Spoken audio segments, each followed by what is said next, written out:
Friends, welcome to my video. Friend, जैसे ही supreme court का फैसला बीएड वर्सेस बीटीसी केस में सामने आया, उसके बाद से बहुत सारे विवाद सामने आ रहे हैं। जैसे कि मैं बात करूँ, जो सीटेट का रिजल्ट है या फिर सीटेट का जो एडमिट कार्ड है, ठीक है, उसको जारी न करने के लिए हाईकोर्ट में याचिका दाखिल की गई थी। वही छत्तीसगढ़ का जो मामला था वो भी आप लोगों ने देखा ही होगा। और जो केवीएसपीआरटी का रिजल्ट था, हालांकि उसमें जब शिक्षक भर्ती प्रक्रिया केवीएसपीआरटी की शुरू हुई थी तो उसमें सीधे तौर पर ये मेंशन कर दिया गया था कि जो भी ये शिक्षक भर्ती प्रक्रिया है वो सुप्रीम कोर्ट के फैसले के अधीन होगी। बट यहाँ पर जो सबसे बड़ा मुद्दा बना हुआ है वो है बिहार शिक्षक भर्ती, क्योंकि जो बिहार शिक्षक भर्ती की प्रक्रिया जैसे ही शुरू हुई थी उसमें कहीं पर भी ये मेंशन नहीं किया गया था कि ये जो शिक्षक भर्ती प्रक्रिया है ये सुप्रीम कोर्ट के फैसले के अधीन है, जो कि अभी तक जो है एक बहुत बड़ा मुद्दा बन गया है कि जो जितने भी बीएड अभ्यर्थी हैं उनको जो है लेकर के जो बिहार की राज्य सरकार है वो सुप्रीम कोर्ट में अब ये चीज़ की याचिका कर रही है कि उनको जो है प्राथमिक में शामिल किया जाए। उसी से रिलेटेड एक आर्टिकल है जो कि आप लोग अपने स्क्रीन पर देख सकते हो कि बीएड डिग्री मामले पर सुप्रीम कोर्ट पहुंची बिहार सरकार, यानी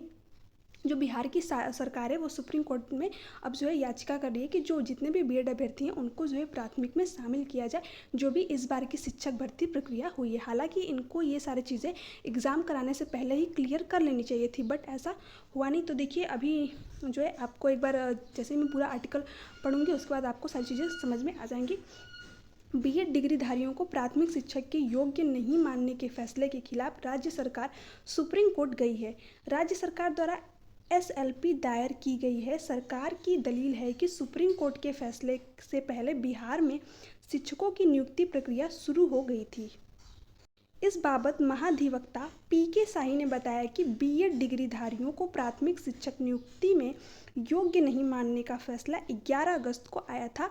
इससे पहले बीपीएससी ने नियुक्ति का विज्ञापन जारी कर दिया था। प्राथमिक शिक्षक नियुक्ति में 3,76,000 आवेदक बीएड डिग्री धारक हैं, इसलिए उच्चतम न्यायालय से आग्रह किया गया है कि इस नियुक्ति में बीएड डिग्रीधारियों को मौका देने की अनुमति प्रदान करे। आगे की बहाली में इन्हें प्राथमिक शिक्षक नियुक्ति में योग्य नहीं माना जाएगा।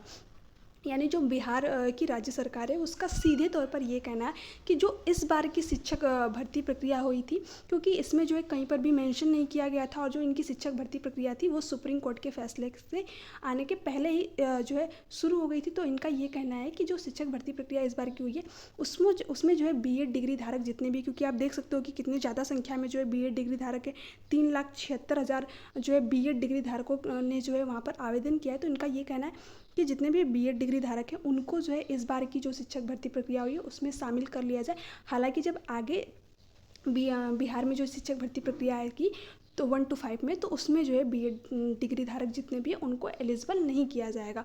तो अब देखते हैं कि क्या चीज़ें निकल कर सामने आती हैं। ये आज की कुछ आर्टिकल थी जो कि हमने आप लोगों के साथ शेयर की। बाकी जैसे ही कोई न्यू अपडेट आती है मैं तुरंत ही आप लोगों को अपडेट करूँगी। तो चैनल पर नए, चैनल को सब्सक्राइब कर लीजिएगा ताकि ऐसी ऑथेंटिक अपडेट आपको टाइम पर मिलती रहे। ये आपने जो है सारी चीज़ें मैंने आपको पढ़ के बताई है कि इस बार की जो शिक्षक भर्ती में मौका देने का जो है अनुरोध किया है बिहार सरकार ने, सुप्रीम कोर्ट ने प्राथमिक के लिए माना था अयोग्य।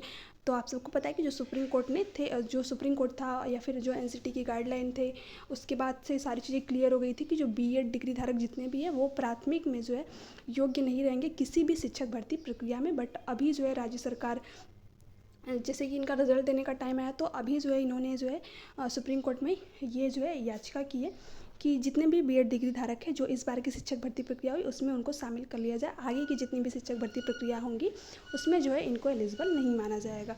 ठीक है, तो देखते हैं क्या चीज़ें होती हैं। वीडियो अच्छी लगी चैनल को सब्सक्राइब कर दीजिएगा, बेल आइकन को प्रेस कर दीजिएगा ताकि ऐसे ही ऑथेंटिक अपडेट आपको टाइम पर मिलती रहे। Thanks for watching.